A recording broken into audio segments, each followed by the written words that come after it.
Last week కూలీ, war 2 ఈ రెండు సినిమాలు ఇండియా వైడ్ రిలీజ్ అయ్యాయి, వరల్డ్ వైడ్ రిలీజ్ అయ్యాయి. ఒక దాంట్లో ఏమో తమిళ సూపర్ స్టార్ రజనీకాంత్, రెండో దాంట్లో ఏమో తెలుగువాడైన ఒక బాలీవుడ్లో తెలుగువాడైన ఎన్టీఆర్ గారు యాక్ట్ చేయడం జరిగింది.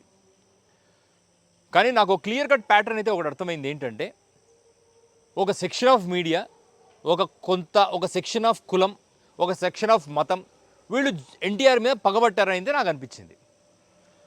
నేను రెండు సినిమాలు చూడటం జరిగింది. కూలీ ఈజ్ అ హోప్లెస్ మూవీ, బాలేదు. ఏదో తీయాలనుకొని ఏదో తీశారు. ఎందుకంటే రజనీకాంత్ ఇమేజ్ లోకేష్ కనకరాజ్ క్రియేటివిటీకి అడ్డం వచ్చింది. ఇదే విషయం లోకేష్కి మాస్టర్లో కూడా ఎదురైంది, మళ్ళీ ఇప్పుడు కూలీలో ఎదురైంది. సరే, కూలీ బాగుందా బాలేదా మనకు అనవసరం, డబ్బులు పోతే పోయినాయి. వార్ 2కి వెళ్ళాను, జూనియర్ ఎన్టీఆర్ యాక్ట్ చేశాడు, Hrithik Roshan. It's a good movie, బాగా తీశారు. బాలీవుడ్ వాళ్ళు ఎలా తీస్తారో అలాగే తీశారు. అది ఏమీ క్రింజ్గా లేదు. It's a quality movie, you will enjoy.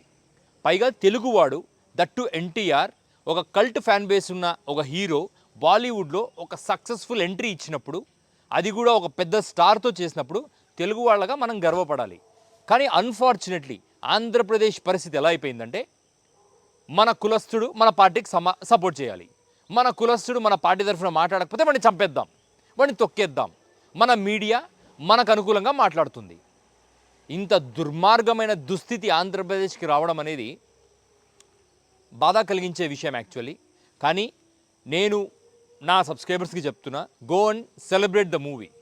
మన తెలుగువాడు బాలీవుడ్లో ఒక జెండా ఎగిరేస్తే దాన్ని సెలబ్రేట్ చేసుకోవాల్సిన బాధ్యత మన తెలుగు వాళ్ళగా మన మీద ఉంది.